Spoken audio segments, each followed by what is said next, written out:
الآن وقد كنتم به تستعجلون ثم قيل للذين ظلموا ذوقوا عذاب الخلد هل تجزون إلا بما كنتم تكسبون সূরা ইউনূস আয়াত সংখ্যা 42 থেকে নিয়ে 52 পর্যন্ত। এখানে বলা হচ্ছে ওয়ামিনহুম মান ইয়াসতামিউনা ইলাইকা। গতকালকে ছিল মুশরিকদের এবং কাফেরদের ব্যাপারে কিছু কথা, যে কাফেররা যদি আপনাকে মিথ্যা বলে, আপনাকে যদি মিথ্যা প্রতিপন্ন করে, আপনি তাদেরকে বলে দিন যে তোমাদের আমল তোমাদের জন্য আর আমাদের আমল আমার জন্য। এভাবে আপনি তাদেরকে উত্তর করে দিন।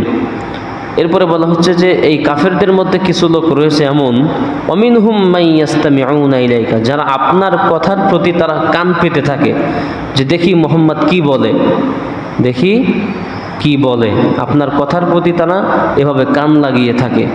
আফা আনতা তুসমিউ সুম্মা, আপনি কি কোনো বধিরকে শোনাতে, আপনি কি কোনো মানে যে কানে শোনে না, কি বলে থাকে বধির, আপনি কি কোনো বধিরকে শোনাতে পারবেন?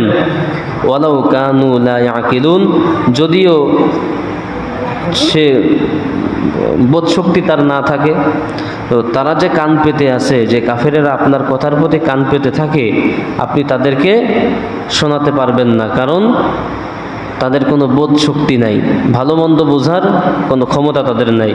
তাই বলা হচ্ছে যে আফা আনতা তুসমিউ সুম্মা, আপনি কি কোনো বধিরকে শোনাতে পারবেন? ওয়ালাউ কানু লা ইয়াকিলুন, যদিও তাদের কোনো বোধ শক্তি নাই। ওয়ামিনহুম মান ইয়ানজুরু ইলাইকা, এই কাফেরদের মধ্যে আরও কিছু লোক আছে যারা আপনার প্রতি তাকিয়ে থাকে, আপনাকে লক্ষ্য করে। আফা আনতা তাহদিল উমিয়া, আপনি কি কোনো অন্ধকে পথ দেখাতে পারবেন? তারা যতই আপনার দিকে চেয়ে থাকুক না কেন, তাকিয়ে থাকুক না কেন, আপনি কি কোনো অন্ধ ব্যক্তিকে পথ দেখাতে পারবেন?